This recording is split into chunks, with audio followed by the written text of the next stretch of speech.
Bismillahirrahmanirrahim. Assalamualaikum warahmatullahi ta'ala wabarakatuh. Bismillahi masya'allah la yasukul khair ilallah. Bismillahi masya'allah la yasrifu su'a ilallah. Bismillahi masya'allah ma kana bikum min amatin faminallah. Bismillahi masya'allah la hawla wa la quwata illa billahil aliyyil azim. Allahumma salli wa sallim ala sayyidina Muhammadin al-fatihi lima ughliq والخاتم لما سبق ناصر الحق بالحق والهادي لصراطك المستقيم وعلى آله حق قدره ومقداره العظيم سبحانك لا علم لنا إلا ما علمتنا إنك أنت العليم الحكيم اللهم ربنا اشرح لنا صدورنا ويسر لنا أمورنا واحلل عقدة من لساننا نوينا تعلم وتعليم وتذكر وتذكير ونفع والانتفاع والإفادة والاستفادة وحث على تمسك بكتاب الله وسنة رسوله صلى الله عليه وآله وصحبه وسلم ودعاء إلى الهدى ودلالة على الخير وابتغاء مرضات الله وقربه سبحانه وتعالى أما بعد. Alhamdulillah, segala puji dan syukur kita kehadrat Allah Subhanahu wa taala. Pada malam ini dapat sekali lagi kita berkumpul di dalam rumah Allah Subhanahu wa taala untuk kita bersama-sama duduk di dalam satu majlis ilmu. Mudah-mudahan Allah Subhanahu wa taala berikan kepada kita bersama-sama untuk istiqamah dalam menuntut ilmu agama Allah Subhanahu wa taala sehingga kita menjadi orang-orang yang dekat dengan Allah Subhanahu wa taala kerana asbab kita mendatangi majlis ilmu, tuan-tuan dan puan-puan. Kerana apabila seorang itu menghadiri majlis ilmu, tuan-tuan dan puan-puan, yang pertama sekali Allah taala pasti akan tambahkan di iman. Kerana ilmu itu adalah cahaya daripada Allah Subhanahu wa taala dan ilmu itu menambahkan keimanan seseorang, tuan-tuan dan puan-puan. Dan itu sebagaimana Nabi sallallahu alaihi wasallam juga menyatakan di dalam hadis yang begitu banyak sekali tentang ilmu, tuan-tuan dan puan-puan, yang bahawasanya ilmu itu dicintai oleh Allah dan juga Allah taala pasti bila cinta Allah taala akan menambahkan keimanan seseorang, tuan-tuan dan puan-puan. Jadi akhir zaman ni menuntut ilmu ni, tuan-tuan dan puan-puan, sudah menjadi asing sebenarnya. Kalau kita tengok, tuan-tuan, ulama-ulama salaf terdahulu, tuan-tuan dan puan-puan, mereka kebanyakan rata-rata di mana-mana mereka itu adanya orang alim. Sebab itu, tuan-tuan dan puan-puan, ada satu tempat yang berada di Hadramaut, di Tarim, tuan-tuan dan puan-puan, di tempat saya belajar terdahulu. Tuan-tuan dan puan-puan, disebut oleh Syekh Abdul Rahman Saghaf mengatakan bahawasanya zaman beliau itu di pasar-pasar saja ada 300 orang alim walinya Allah Subhanahu wa taala, tidak kurang. 300 wali Allah Subhanahu wa taala. Sehingga disebutkan syawari'ut tarim syekhun lima lan syekhu lahu. Jalan-jalan di kota Tarim itu adalah guru kepada siapa yang tidak mempunyai guru. Maksudnya apa? Maksudnya orang-orang yang berada di kawasan, walaupun duduk di tepi-tepi lorong tu, subhanallah, tuan-tuan dan puan-puan, bukan orang biasa, tapi orang alim. Nak menyatakan, tuan-tuan dan puan-puan, ulama-ulama terdahulu, tuan-tuan dan puan-puan, walaupun orang-orang biasa, walaupun bukan taraf ulama lagi, tapi tuan-tuan dan puan, kitab-kitab tu banyak khatam. Kitab-kitab tu banyak dia mengaji, tuan-tuan dan puan-puan. Kenapa? Kerana mereka mengenal akan hakikat ilmu itu, tuan-tuan dan puan-puan. Jadi ini yang kita tidak ada pada zaman sekarang ni. Jadi sebab itu, tuan-tuan dan puan, orang yang menuntut ilmu Allah Ta'ala ni, tuan-tuan dan puan, salah satu kelebihan nikmat yang besar. Jadi hadir kita malam ini, mudah-mudahan insya-Allah Ta'ala, Allah Subhanahu wa Ta'ala jadikan kita istiqamah, tuan-tuan dan puan, menjadi talibul ilmi, penuntut ilmu. Seorang Syekh Al-Imam Al-Muhaddith, namanya Said Muhammad Ali Al-Maliki. Ketika itu beliau sudah pun menjadi alim, imam, dan begitu juga muhaddis, seorang yang hafal hadis ribu sanad serta matan, dan juga perawi-perawinya hafal. Begitu juga ilmu riwayat dan dirayah, kefahaman fiqhul hadis, faham, tuan-tuan dan puan-puan, alim sungguh. Dia kata apa, tuan-tuan dan puan-puan? Dia kata laziltu taliban. Dia kata aku lagi, walaupun macam ni, walaupun aku dah mengajar, dah buka pondok, aku masih lagi penuntut ilmu. Bermaknanya kita ni, tuan-tuan dan puan, menuntut ilmu ni tidak ada had. Boleh kita kata, saya dah khatam kitab ni, tak cukup sebenarnya. Tapi kalau kita rasa kita dah cukup, tuan-tuan dan puan, sebenarnya kita telah pun bermula menjadi orang jahil. Sebagaimana kata Abdullah bin Mubarak, Ibn Mubarak pernah berkata bahawasanya la yazalul mar'u 'aliman ma dama fi talbil ilmi, dia kata. Seorang itu masih lagi dianggap sebagai orang alim kalau dia masih lagi dalam menuntut ilmu. Wa idza dhanna annahu qad 'alima faqad bada'a jahlahu. Kata Imam Ibn Barak, dia kata bahawasanya seorang itu masih lagi dianggap sebagai orang alim selagi mana dia pergi menuntut ilmu. Tapi kalau dia dah rasa macam cukup, tuan-tuan dan puan-puan, dia tak mau pergi menuntut ilmu, faqad bada'a jahlahu, maka telah bermulalah dia menjadi orang yang jahil. Jadi sebenarnya subhanallah, ilmu Allah Ta'ala ni tuan-tuan dan puan-puan tak pernah habis. Jadi mudah-mudahan insya-Allah Ta'ala kita istiqamah. Amin ya rabbal alamin. Jadi insya-Allah Ta'ala pada hari ini kita akan sambung semula hadis daripada hadis 40 insya-Allah Ta'ala. Dan pada minggu yang lalu kita telah pun membaca daripada hadis yang ke-30 dan kita telah pun habis daripada hadis yang ke-30. Jadi pada hari ini kita akan sambung hadis yang ke-31, iaitu hadis ini membicarakan tentang zuhud di dalam dunia. Zuhud di dalam dunia, tuan-tuan dan puan-puan.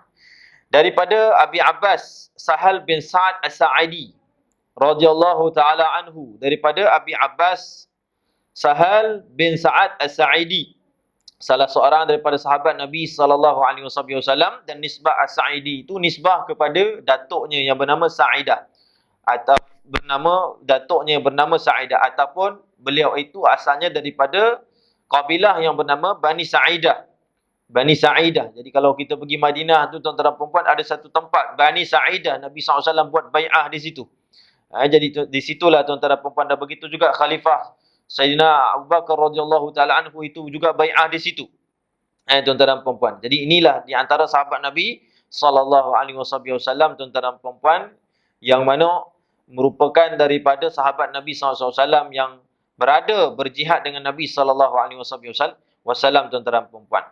Sehingga diriwayatkan beliau ini pernah satu ketika Allahumma salli Muhammad, bapanya sahabat Nabi SAW ini, tuan-tuan dan puan-puan, Abi Sa'idah, bapanya itu bin Sa'ad. Sa'ad itu, tuan-tuan dan puan-puan, Sa'ad As-Sa'idi itu pun juga merupakan sahabat Nabi SAW. Jadi satu ketika apabila ada panggilan perang pertama para sahabat Nabi SAW dan juga Nabi SAW pada peperangan Badar. Jadi ayahnya ni, tuan-tuan dan puan, keluar untuk ikut Rasulullah SAW dan juga para sahabat Nabi SAW. Tapi masa diikut tu, dalam perjalanan tu dia jatuh sakit. Jadi dia jatuh sakit, akhirnya dia ni pun meninggal dunia. Jadi meninggal dunia ditanamkan oleh Nabi SAW, dikebumi oleh Nabi SAW, tuan-tuan dan puan-puan. Jadi ini di antara sahabat Nabi SAW juga, dan begitu juga ayahnya seorang sahabat, tuan-tuan dan puan-puan. Jadi kita tak berpanjang-panjanglah. Dan juga beliau ini meriwayatkan hadis Nabi SAW sebanyak 88 hadis sahaja. Jadi sepanjang hidupnya beliau ini, beliau pernah meriwayatkan hadis Nabi SAW sebanyak 88 hadis daripada Nabi SAW. Qala, berkatalah Abi Abbas Sahal bin Sa'ad As-Sa'idi, telah berkata ia, Ja'a rajulun ilan Nabi sallallahu alaihi wasallam, datang seorang lelaki kepada Nabi sallallahu alaihi wasallam. Faqala, maka berkata lelaki tersebut, Ya Rasulullah, dilni. Ya Rasulullah, tunjukkan kepada aku. Maksudnya, Ya Rasulullah, berikan irsyad kepada aku, petunjuk kepada aku, ataupun berikan aku sesuatu. Maksudnya, dilni, tunjukkan aku. Ala amalin, di atas satu amal, maksudnya satu amalan soleh, satu amalan yang soleh. Idza amaltuhu, sekiranya kalau aku mengamalkannya, ahabbani Allahu, nescaya Allah Subhanahu wa taala akan cinta kepada aku. Jadi dia minta pada Nabi sallallahu alaihi wasallam bagi petunjuk, Ya Rasulullah, ada tak amalan, maksudnya amalan yang terbaik. Jadi dia minta pada Nabi sallallahu alaihi wasallam amalan yang terbaik, yang amalan itu mencakupi segala kebaikan-kebaikan. Jadi sebab itu sahabat ni tanya, "Ya Rasulullah, tunjukkan aku satu amalan." Tu maksudnya amalan-amalan yang terbaik, dan satu amalan itu kalau dilakukan, dia mencakupi segala kebaikan-kebaikan. Segala kebaikan-kebaikan. Itu dalam setengah syarah menyatakan, tuan-tuan dan puan-puan. Dan juga kata ulama, tunjukkan aku ya Rasulullah satu amalan yang mencegah aku. Maksud kata ulama, maksudnya sahabat ni minta satu amalan. Yang pertama, minta satu amalan yang boleh membuat dia itu dapat pelbagai kebaikan. Satu amalan saja. Dan kedua, maksud daripada amalan itu, ya Rasulullah, tunjukkan aku satu amalan yang mencegah aku daripada sifat-sifat yang tak elok. Daripada sifat-sifat cinta dunia, daripada sifat-sifat sombong, dari sifat-sifat takabur. Itu kata ulama, daripada sifat-sifat ar-radha'il. Ar-radha'il maksudnya sifat-sifat yang buruk, yang keji, tuan-tuan dan puan-puan. Jadi sahabat ni minta macam tu. Jadi di sinilah kita dapat pelajari sahabat Nabi sallallahu alaihi wasallam ni, tuan-tuan dan puan-puan. Dia ni tak lepas peluang. Jadi sebab tu kalau kita ada orang alim tempat kita, tuan-tuan guru, para alim ulama yang datang di negeri kita, jangan lepaskan peluang. Kalau kita boleh tanya kepada dia, ada tak amalan yang boleh untuk kita amalkan? Tanyalah. Sebab mereka ni adalah orang-orang ahlu zikir. Kata Allah Ta'ala, fas'alu ahlu zikri in kuntum la ta'lamun. Tanyalah kamu kepada orang-orang ahli zikir. Siapa ahli zikir? Para alim ulama yang alim Rabbani itu.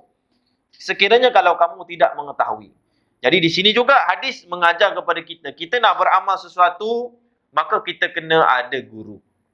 Kita kena ada guru. Jadi sebab itu tuan-tuan, guru ni penting. Laula murabbi ma'araftu rabbi. Kata ulama, kalaulah bukan kerana murabbi, orang yang membawa aku kepada Tuhan, nescaya aku tidak akan sampai kepada Tuhanku. Jadi itu kata para ulama. Jadi begitulah kita. Kalau kita nak beramal sesuatu dan sebagainya, lebih baik kita berguru, tuan-tuan dan puan-puan. Kerana apa? Kerana guru-guru ini mengetahui kadar kita, level kita. Apa yang bagus untuk kita, apa yang tak bagus untuk kita. Jadi sebab itu bila kita nak beramal, walaupun benda tersebut seperti zikir yang hari ni orang bawa-bawa seperti biasa, kalau boleh, tanyalah kepada para ulama kerana mereka lebih kenal kita. Mereka lebih tahu apakah yang patut dibawa dan apakah yang lebih bagus dan sesuai untuk kita. Jadi sebab itu di sini juga mengajar kepada kita untuk macam mana kita bila nak beramal sesuatu. Yang ketiga, sahabat ini dia minta daripada Nabi SAW. Kenapa dia minta daripada Nabi SAW? Sebab dia tahu kadar Nabi SAW di sisi Allah. Kemuliaan yang ada di sisi Nabi SAW. Dan kealiman Nabi SAW. Tidak ada manusia yang paling alim kecuali Nabi SAW. Jadi tak ada orang boleh tandingi kealiman Nabi SAW. Kerana Nabi SAW itu, para ulama kata, telah diajar oleh Allah Subhanahu Wa Taala segala apa-apa yang berada yang sebelum dan juga yang selepas. Sehingga para ulama menyebutkan dan syarah kepada Al-Arba'in Nawawi ni juga, syarih ini, Al-Imam Al-Jardani pernah berkata, tidaklah Nabi sallallahu alaihi wasallam itu diwafatkan oleh Allah Subhanahu Wa Taala kecuali Allah dah mengajar perkara gaib dan perkara-perkara yang akan terjadi sehingga hari kiamat. Sehingga hari kiamat Allah Taala dah ajar Nabi sallallahu alaihi wasallam. Sebab itu hadis yang paling banyak sekali meriwayatkan di antaranya daripada Huzaifah radhiyallahu taala anhu menyatakan bahawasanya dahulu Nabi sallallahu alaihi wasallam berkhutbah di hadapan kami. Kata Nabi sallallahu alaihi wasallam, bertanyalah kepada aku, nescaya aku akan menjawab apa saja pertanyaan kalian. Jadi Nabi SAW nak katakan, Nabi SAW tahu semua benda. Jadi ada sahabat-sahabat tanya, macam-macam tanya kepada Nabi SAW. Dan benda yang tak ditanya pun Nabi SAW beritahu. Kata Huzaifah bin Yaman, Nabi SAW telah beritahu kepada kami perihal tentang akhir zaman dan perkara fitnah yang berlaku. 300 pemimpin fitnah di kalangan umat Nabi SAW. Maksudnya pemimpin fitnah ni, pemimpin yang zalim, yang merosakkan umat Nabi SAW, 300 orang. Disebut nama satu persatu oleh Nabi SAW. Huzaifah bin Yaman dengar dan sahabat-sahabat Nabi SAW dengar. Kata Huzaifah, cuma kami lupa. Nak kata banyaknya Nabi SAW ajar kepada kami, tahu rahsia-rahsia apa yang terjadi di akhir zaman. Banyak sekali sahabat-sahabat Nabi SAW tu alim juga. Sebab apa? Dia berguru dengan Nabi SAW. Jadi Nabi SAW alim sungguh. Jadi sahabat ni tanya kepada Nabi SAW dan dia tahu. Dan Nabi SAW merupakan adalah orang yang paling handal dalam beramal. Jadi sebab tu kita nak minta satu amalan itu juga kita dituntut untuk mencari orang yang ahli pada ibadah itu. Nampak tak? Zaman kita ni tak adalah Rasulullah. Jadi siapa? Warasatul anbiya, para ulama. Kita tanya kepada mereka, orang-orang ahli zikir dan sebagainya. Supaya apa? Supaya mereka itu berikan kita satu amalan. Amalan itu yang pertama sahih. Yang kedua, amalan tersebut itu sesuai dengan kita. Yang ketiga, amalan tersebut itu membuat kita ini adanya bersanad. Maksudnya diambil daripada guru-gurunya, rantaian. Jadi penting juga kita minta satu amalan tu daripada syekh dan sebagainya. Kalau kita ambil daripada, subhanallah, bermaknanya kita ada rantaian zikir itu. Daripada guru ke guru, guru ke guru, guru ke guru, sampailah kepada para a'imah, para ulama salaf, sampailah kepada para tabi'in, tabi'in sampailah kepada para sahabat, sahabat sampailah kepada Nabi Muhammad sallallahu alaihi wasallam. Penting tak? Penting, tuan-tuan dan puan. Jadi sebab tu subhanallah, dalam hadis ini mengajar kepada kita untuk meminta satu amalan itu biar kepada ahlinya, tuan-tuan dan puan. Itu penting, tuan-tuan dan puan. Jadi kalau kita minta satu amalan itu kepada ahli, kata ulama, dapat berkat. Berbeza dengan kalau kita minta amalan itu bukan ahli, tuan-tuan dan puan. Maksudnya bukanlah orang kata apa tak bagus, boleh saja, tuan-tuan dan puan. Cuma kalaulah orang itu dia ahli zikir itu dan dia mengamalkan, tuan-tuan dan puan, dia ada keberkatan. Jadi bila kita ambil, kita amalkan sesuatu yang diambil olehnya itu ada barakahnya dan dapat sir rahsia daripada kita ambil orang tersebut. Jadi itu, tuan-tuan dan puan, jangan lupa. Di antaranya sahabat Nabi SAW, dia nak minta satu amalan daripada Nabi SAW. Jadi dia kata kepada Nabi SAW, Idza amiltuhu. Sekiranya ya Rasulullah, kalau aku mengamalkannya ya Rasulullah, ahabbani Allahu, nescaya Allah Ta'ala jatuh cinta kepada aku. Artinya Allah Ta'ala cinta kepada aku. Artinya Allah Subhanahu Wa Ta'ala redha kepada aku. Maksudnya cinta itu Allah redha. Kalau aku buat amalan ni ya Rasulullah, yang pertama sekali, aku nak redha Allah Subhanahu Wa Ta'ala. Wa ahsana ilayya, dan juga yang baik bagiku. Maksudnya amalan yang paling terbaik kepada aku ya Rasulullah sallallahu alaihi wasallam. Kemudian tak cukup itu. Dia kata wa ahabbanin nas ya Rasulullah, dan aku mohon ya Rasulullah satu amalan yang membuatkan aku juga disukai oleh manusia. Jadi dari hadis ini, tuan-tuan dan puan, kata ulama, boleh untuk kita minta juga cinta manusia. Kita minta juga cinta makhluk. Tidak ada masalah, tuan-tuan dan puan. Jadi sebab itu pertama sekali minta cinta Allah. Jadi Allah Ta'ala nak redha kepada kita. Jadi satu amalan tu boleh tak untuk kita amalkan? Maksudnya untuk dapat cinta makhluk boleh. Sahabat juga minta daripada Nabi sallallahu alaihi wasallam, tuan-tuan dan puan. Jadi itu yang disebutkan, tuan-tuan dan puan. Jadi Nabi sallallahu alaihi wasallam ditanya, apakah amalan yang boleh membuat cinta Allah dan redha Allah Subhanahu wa Ta'ala? Dan juga cintanya manusia. Maksudnya cinta pada manusia disebut dalam syarah hasalalahum syafaqa alayya, iaitu mereka jadi kasihan kepada aku. Jadi tak adalah manusia suka zalim kita, tak adalah manusia suka tindas kita. Jadi maksudnya kita minta manusia tu cinta kita. Ada amalan yang manusia boleh cinta kepada kita supaya manusia tak zalim kita. Nampak tak? Jadi kita kena minta juga. Selain daripada cinta Allah, kita juga minta cinta makhluk. Sebab tuan-tuan dan puan, cinta makhluk ni penting. Cinta makhluk ni penting juga. Kalau tidak, Nabi SAW pasti larang. Tidak. Nabi SAW juga minta. Dan Nabi Daud alaihissalam, ada satu doa dia. Dia minta kepada Allah Subhanahu Wa Ta'ala, menyatakan, Allahumma inni as'aluka hubbuka. Ya Allah, sesungguhnya aku mohon kepada engkau akan cinta engkau. Wa hubbu mayuhibbuka. Dan juga cinta daripada orang yang cinta kepada engkau. Wa amal alladhi tarda. Dan juga amalan yang mana engkau redha ke atas aku. Nampak tak? Itu doa Nabi Daud alaihissalam. Allahumma inni as'aluka hubbuka wa hubbu mayuhibbuka. Itu doa Nabi Daud alaihissalam.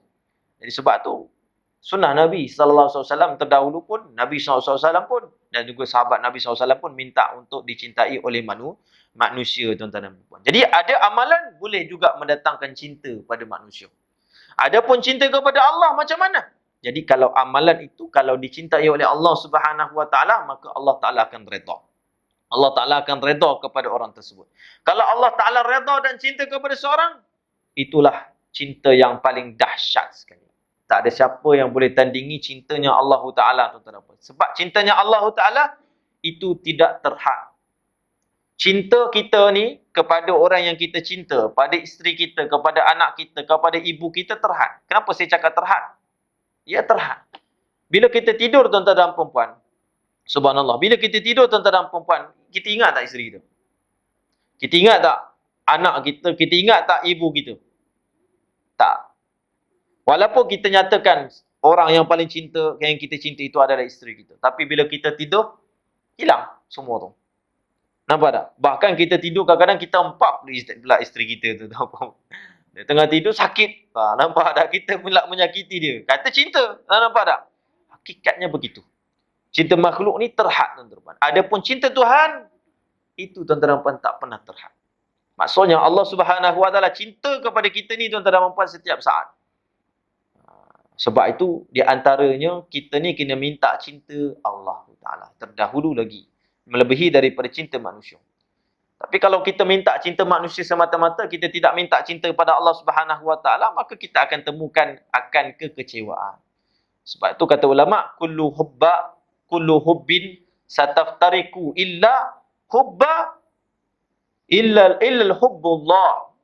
hubballah ataupun illa mahabbatullah.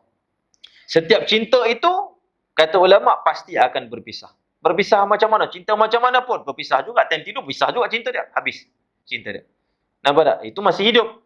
Kalau dah mati, habis semua.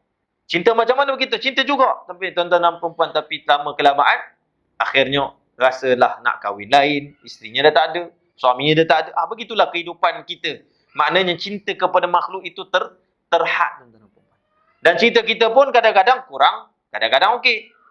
Kadang-kadang moodnya itu okey, kadang-kadang moodnya itu tak okey. Maka kalau mood okey, betul-betul cinta, sayang, puji, tuan-tuan dan perempuan. Tapi bila mood tak okey, nak sebut sayang pun susah. Nampak tak? Tu cinta kepada manusia.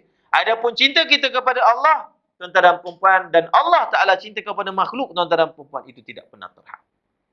Jadi sebab tu kita kena cari cinta Allah Subhanahu Wa Ta'ala terdahulu, melebihi daripada cinta makhluk, tuan-tuan dan perempuan. Jadi sahabat ni, dia minta untuk mendapat cintanya Allah Subhanahu Wa Taala.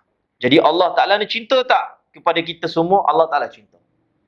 Buktinya pada apa? Kata Imam Ghazali rahimahumullah, buktinya Allah cinta dan kasih kita, tuan-tuan dan perempuan, Allah Subhanahu Wa Taala masih hidupkan kita pada hari ini. Buktinya Allah Taala cinta kepada kita. Tapi kalau Allah Taala tak cinta kita, tuan-tuan dan perempuan, Allah matikan kita, masih lagi kita menanggung dosa. Nampak tak? Itu Allah Ta'ala ni kasih kepada kita, tuan-tuan. Sebab tu Allah Ta'ala ni bagi peluang kat kita. Walaupun kita ni ahli maksiat, itu cinta Allah.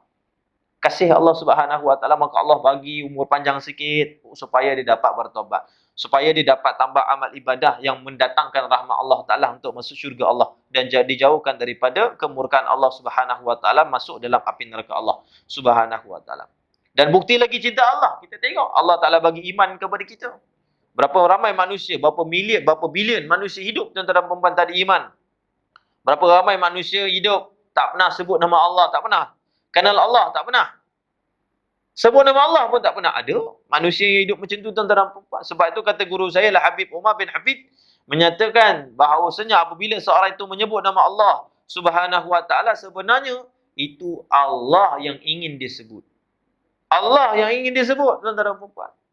Jadi sebab itu subhanallah, satu nikmat. Dapat nikmat iman ni, itu kasih dan cinta Allah Subhanahu Wa Ta'ala, tuan-tuan dan perempuan. Jadi sebab itu, tuan-tuan dan perempuan, Allah kasih kepada kita. Cuma kasih Allah Subhanahu Wa Ta'ala, tuan-tuan dan perempuan, itu ada level-levelnya. Semua orang beriman, Allah kasih. Orang yang tak beriman, juga Allah beri rahmat. Maksudnya Allah Subhanahu Wa Ta'ala itu berikan kemurahan dia. Nampak tak? Allah tetap jaga dia. Walaupun dia kufur pada Allah, Allah jaga dia. Allah bagi rezeki kepada dia. Allah Ta'ala bagi kesihatan. Allah bagi zuriat kepada dia. Allah bagi dia buat kerajaan. Allah Ta'ala bagi dia mentadbir. Allah Ta'ala bagi dia segala ekonomi dia pegang, tuan-tuan dan puan. Allah Ta'ala. Itu dikatakan sifatnya pemurah Allah Subhanahu wa Ta'ala. Jadi Allah kasih. Jadi itu level yang paling rendah sekali. Ya. Yang kedua, Allah Ta'ala punya rahmat ni tuan-tuan dan puan, itu hanya khusus kepada orang-orang yang beriman. Orang beriman maksudnya siapa? Semua orang-orang beriman. Itu kasih. Allah Ta'ala kasih sayang kepada orang-orang beriman tuan-tuan dan puan. Yang ketiga, Allah Subhanahu wa Ta'ala kasih dan sayang kepadanya, dan Allah Subhanahu wa Ta'ala tambahkan lagi dengan sifat Ar-Rahimnya.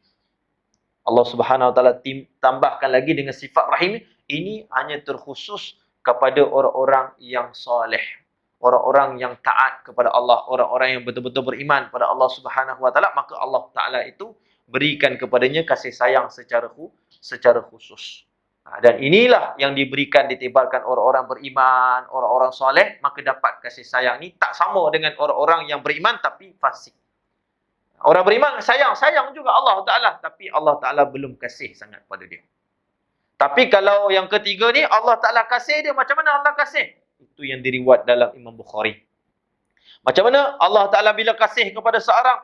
Itu disebutkan dalam satu riwayat Imam Bukhari. Nabi SAW sebut, Inna Allaha idha ahabba abdan, da'a Jibril. Da'a Jibrila. Nabi SAW sebut, sesungguhnya Allah Subhanahu wa Ta'ala bila cinta kepada seorang hamba, apa Allah Ta'ala buat?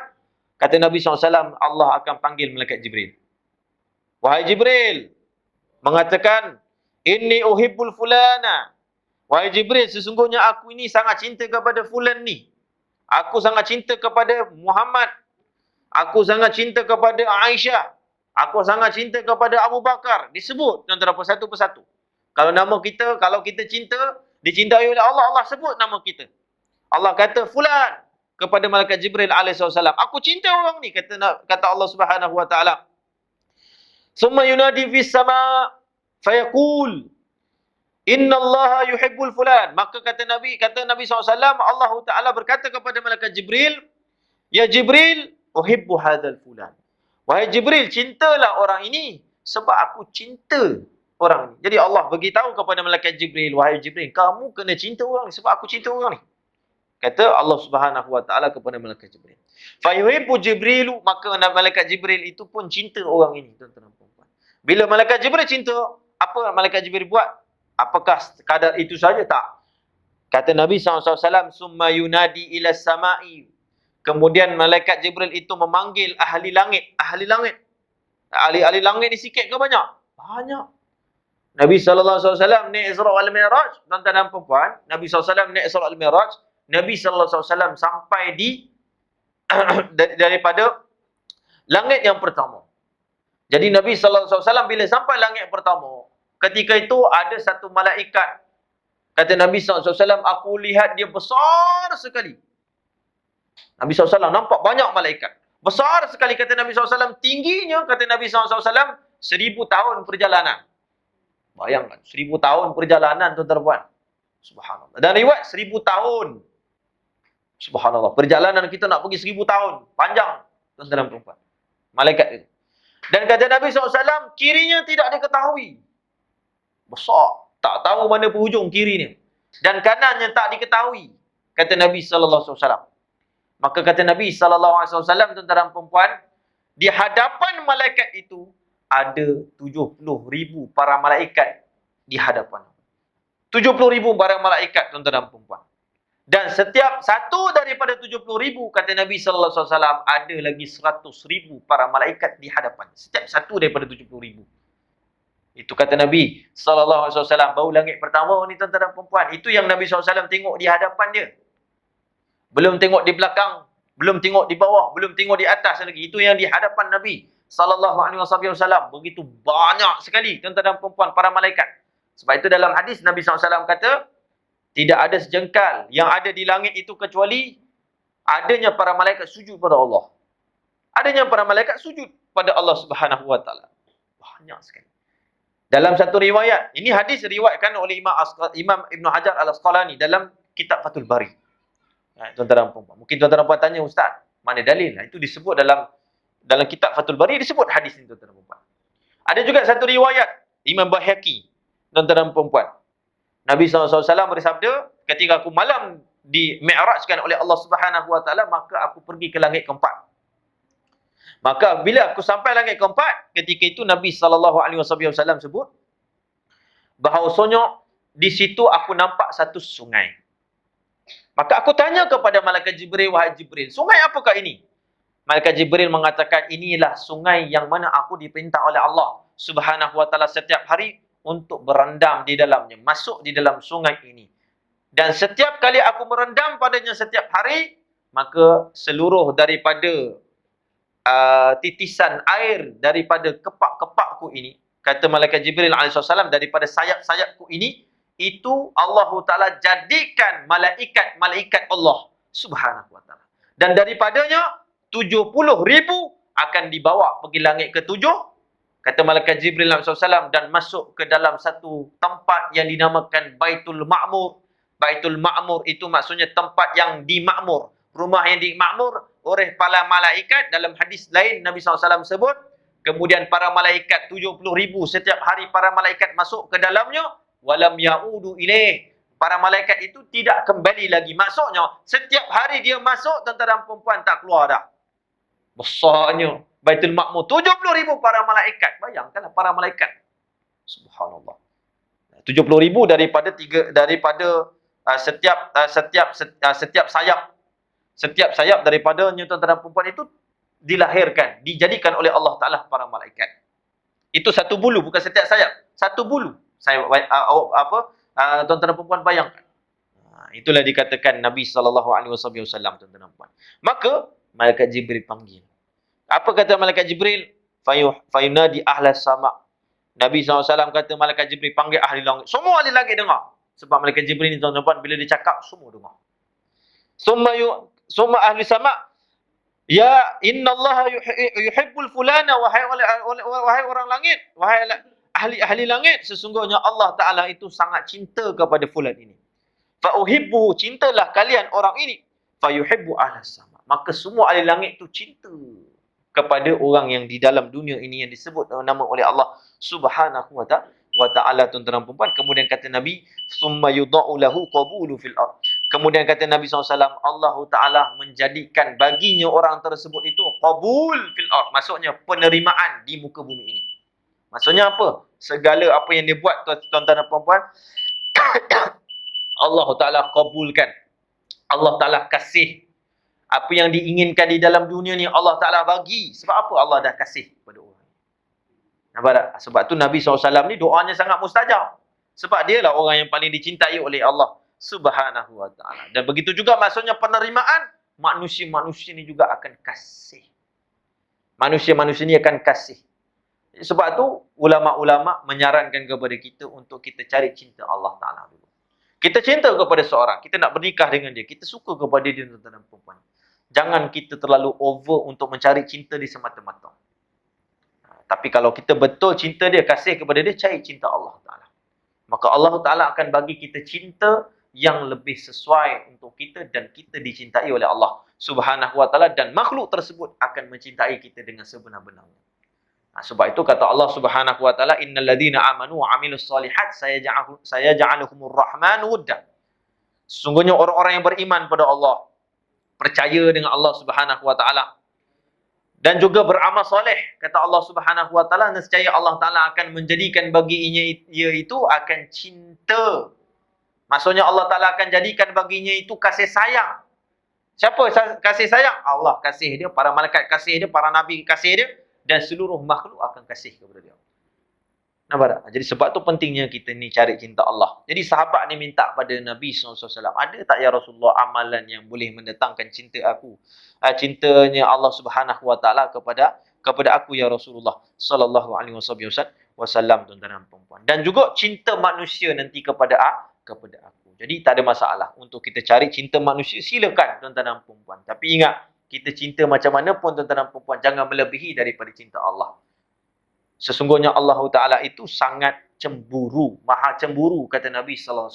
Dan cemburunya Allah apabila seorang hamba itu melakukan sesuatu yang diharamkan oleh Allah Subhanahu Wa Ta'ala. Jadi kalau kita melakukan sesuatu, tuan-tuan dan perempuan, yang melampaui batas lebih daripada cinta Allah, Allah Ta'ala tak suka.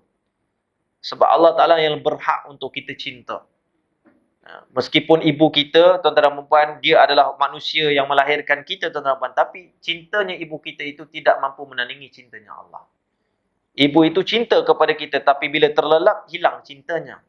Tapi Allah Ta'ala tidak pernah tidur. Wala yanbaghi lahu ayyanam, kata Nabi SAW. Dan Allah Ta'ala itu tidak seharusnya tidur.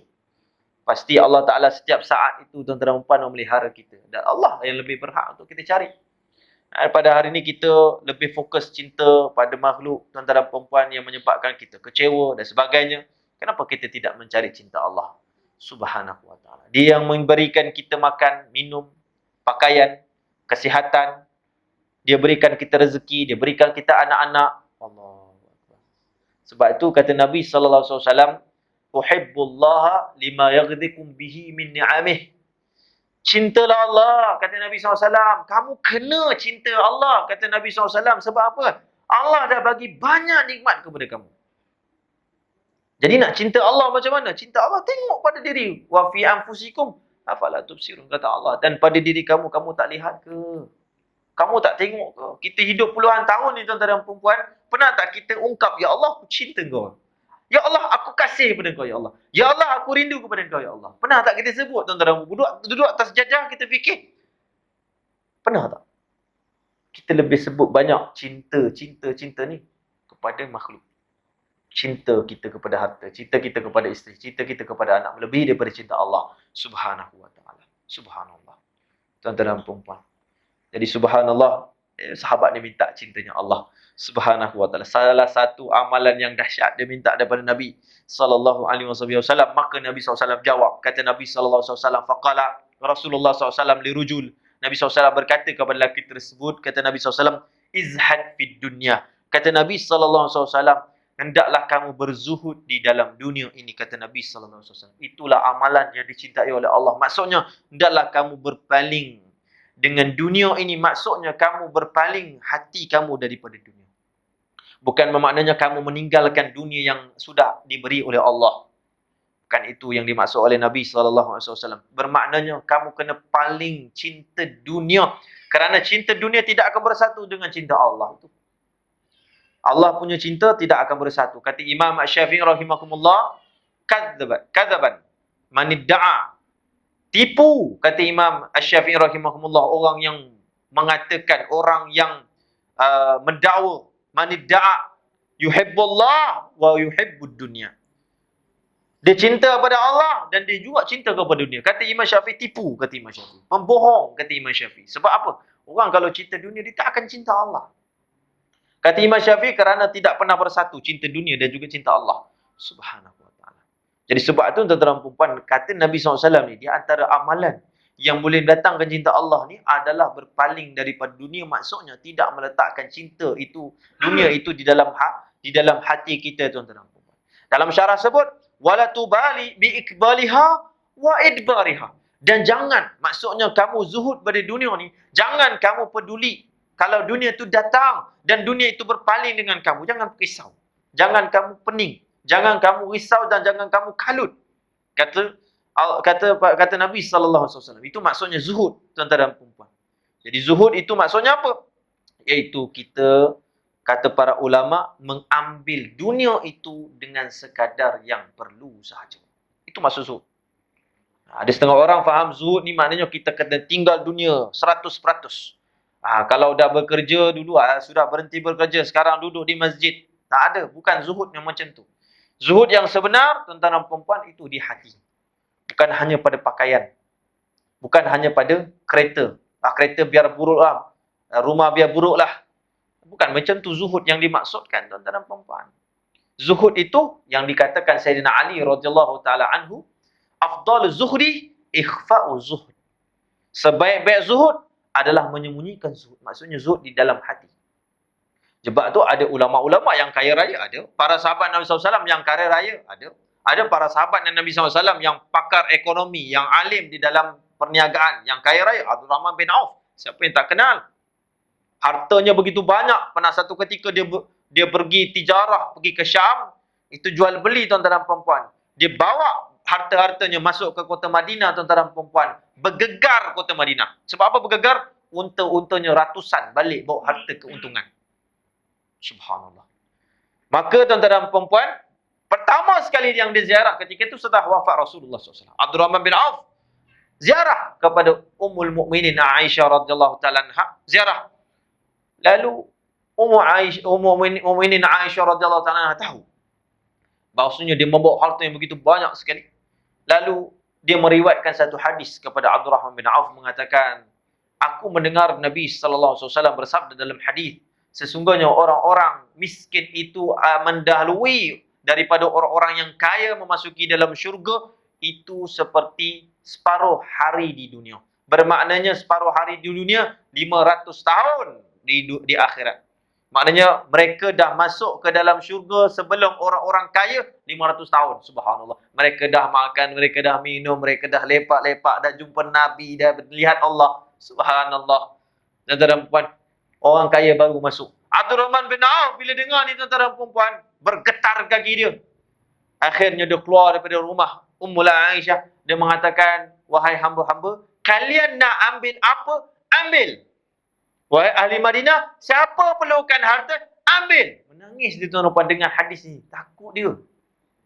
Maknanya tuan-tuan dan puan, dalam hati dia tak ada dunia. Maksudnya dia tidak cinta pada dunia itu. Harta ada harta. Bisnes. Tapi dalam hatinya, kata ulama, la tubali bi ikbaliha wala adbariha. Dia tak kisah datang tu dunia tu macam mana datang pun. Kalau tak datang pun tak ada masalah. Hari ni kalau ada untung pun, tak ada untung pun, tak ada masalah. Tak ada masalah. Itu maksudnya zuhud. Zuhud maknanya di dalam hati, bukan hanya pada pakaian sahaja. Dan kata ulama, zuhud bermaknanya mengambil dengan kadar yang perlu. Sebut dalam syarah, zuhud itu iaitu ya'khudhu minha illa ma la budda minhu. Iaitu mengambil barang yang mana yang sepatut saja, yang sepatut saja. Itulah yang dimaksudkan. Maknanya tidak berlebih-lebihan. Jadi sebab itu tuan-tuan dan puan-puan, kalau kita nak mencontohi orang yang paling zuhud, siapa? Nabi sallallahu alaihi wasallam. Maka Nabi SAW tu tak ada orang boleh lawan, challenge zuhud dia, tak boleh. Kalau ada orang tu, dia tak ada apa-apa pun, dia kata akulah paling zuhud, tak ada, tak boleh menandingi akan zuhud Nabi sallallahu alaihi wasallam. Sebab Nabi SAW ni la yakhshal faqra, tak pernah takut dengan kefakiran, tak pernah. Disebutkan dalam riwayat, Nabi SAW itu mempunyai zuhud yang tersangat zuhud. Sehingga disebutkan sebagai azhaduz zahidin. Orang yang paling zuhud di kalangan orang-orang yang zuhud. Kita tengok Nabi SAW ketika sudah membuka kota Mekah, menjadi amir, pemimpin, raja di kota Arab, tuan-tuan dan puan-puan. Sayyidina Umar Al-Khattab datang rumah dia. Dalam satu riwayat hadis, tuan-tuan dan puan-puan, Sayyidina Umar Al-Khattab datang ke rumah dia, tuan-tuan dan puan-puan. Maka dia tengok ketika itu Nabi SAW sedang tidur. Maka ketika itu Nabi SAW tidur hanya dialaskan dengan daripada pelepah tamar. Jadi Sayyidina Umar Khattab bila Nabi SAW datang, dia datang kepada Nabi SAW. Nabi SAW bangun. Dan ketika itu berbirat badan Nabi SAW. Menangis Umar tersesak. Menangis Umar. Kata Nabi SAW, ma yabkika ya Umar. Apa yang membuatkan kau menangis, wahai Umar? Kata Sayyidina Umar Khattab, ya Rasulullah. Dia kata, ya Rasulullah, aku menangis ya Rasulullah. Dzukirtu Kisra. Aku mengingati akan Raja Kisra ya Rasulullah. Dan aku juga melihat kepada raja-raja yang ada di dalam dunia ini ya Rasulullah. Engkau adalah raja yang paling terbaik ya Rasulullah. Kau adalah Nabi ya Rasulullah. Kau patutnya layak lebih daripada mereka ya Rasulullah SAW. Tapi keadaan kau macam ni ya Rasulullah. Sebab tu aku menangis ya Rasulullah. Nabi SAW tegur Sayyidina Umar Khattab. Nabi SAW simple hidup dia. Nabi SAW ni orang yang tak kalut. Nabi SAW pernah doa, Allahumma ja'al hayatan li ziyadatan fi kulli khair.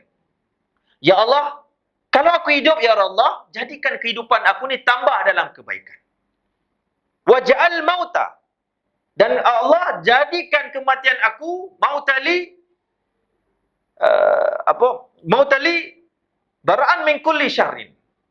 Nabi SAW sebut, ya Allah jadikan kematian. Kalau kau matikan aku ya Allah, maka rahatan min kulli syarr. Dan jadikanlah kematian itu sebagai kerehatan bagi aku daripada aku melakukan benda yang jahat. Itu doa Nabi SAW. Simple Nabi SAW. Kalau hidup ya Allah, kau bagi aku tambah kebaikan dalam hidup. Jadi Nabi SAW ni dia tak kalut. Jadi ditegur.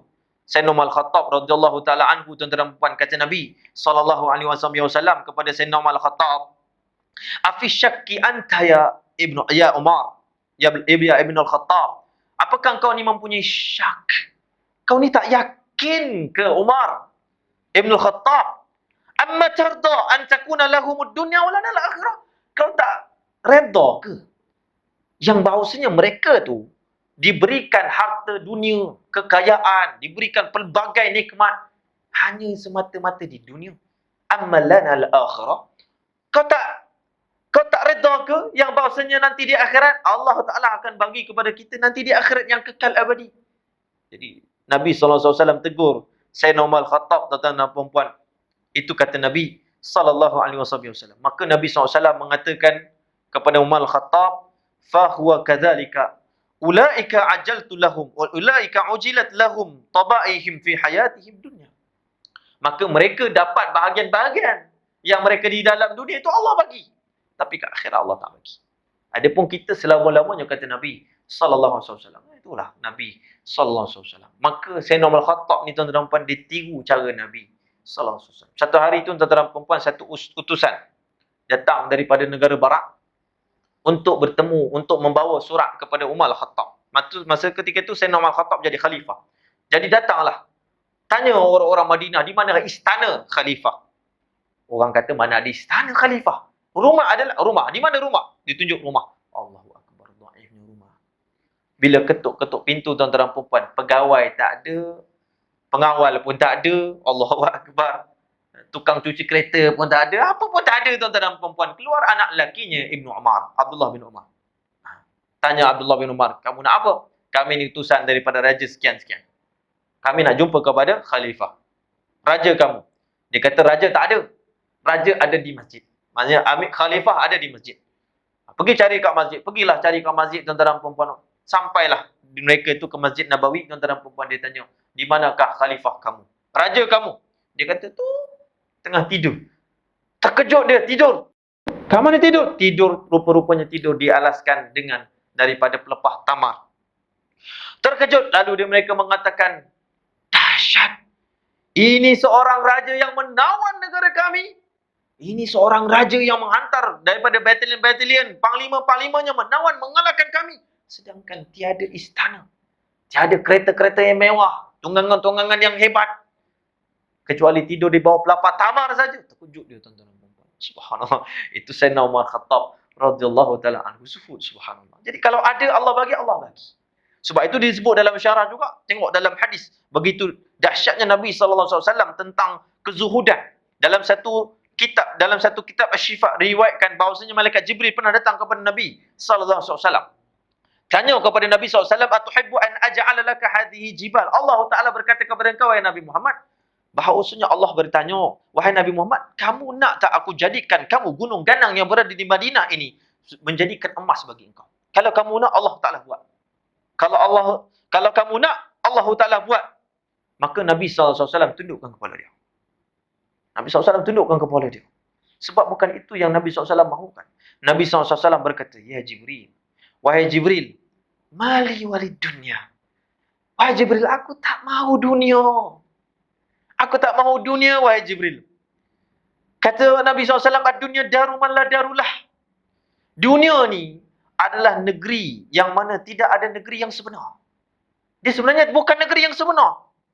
Wa man la malalahu. Dan dunia ni bukan hartanya yang kekal. Wa qad yajma'uha man la aqla lahu. Tetapi orang yang mengumpulkan dunia ini, maksudnya orang yang cinta kepada dunia ni, adalah orang yang tidak akal. Kata Nabi SAW, orang yang tak bijak lah, kata Nabi SAW. Sebab akan fana, akan musnah dunia ni. Faqala lahu Jibril, sabatakallahu biqauli thabit. Moga-moga Allah Subhanahu wa taala itu mengukuhkan dengan perkataan yang kukuh ini, iaitu dengan perkataan engkau ini, tuan-tuan dan puan-puan. Dalam riwayat Nabi sallallahu alaihi wasallam mengatakan uridu an aju'a yauman fa asbir wa ashba' yauman fa ashkur. Wahai Jibril, aku ingin satu hari aku kenyang, satu hari aku lapar, wahai Jibril. Itu doa Nabi. Nabi SAW minta, tuan-tuan dan puan, tak minta banyak. Itulah Nabi SAW. Sebab itu, tuan-tuan dan puan, Nabi SAW ni sebenarnya bukan tak ada harta, ada harta. Tapi Nabi SAW ni lebih diutamakan. Wa yusiruna ala anfusihim walau kana bihim khassasah, kata Allah. Mereka itu sanggup mendahulukan orang lain melebihi daripada diri mereka. Itulah Rasulullah SAW. Jadi orang ahli suffah itu dah jadi kerabat Nabi SAW. Ada pantas suffah. Itu di Madinah, Masjid Nabawi. Kalau kita pergi, tuan-tuan dan perempuan, di situlah tempat ahli suffah. Yang Nabi SAW jamu mereka. Nabi SAW bagi. Apa yang ada dalam rumah Nabi SAW, mereka makan. Sampai kadang-kadang Nabi bagi makan kepada mereka. Tak ada apa dah nak bagi Nabi. Nabi SAW makan. Dan juga Aisyah, tak ada apa dah nak makan. Sehingga Aisyah radhiyallahu anha pernah meriwayatkan, pernah Nabi SAW, rumah keluarganya Nabi SAW itu tidak terbakar dapurnya itu selama 3 bulan berturut-turut. 3 bulan berturut-turut. Hanya makan air putih dan juga daripada buah tamar. Itu saja. Pernah satu ketika Nabi SAW tanya Aisyah, dekat dapur ada makanan tak? Aisyah kata, ya Rasulullah, tak ada. Apa ya Rasulullah? Buah pun tak ada. Maka kata Nabi SAW, fa inni sha'im. Kalau begitu, hari ini aku berpuasa, kata Nabi SAW. Itu zuhudnya Nabi SAW. Jadi, subhanallah, Nabi SAW tak ada cinta dunia. Yang dia ada cinta Allah.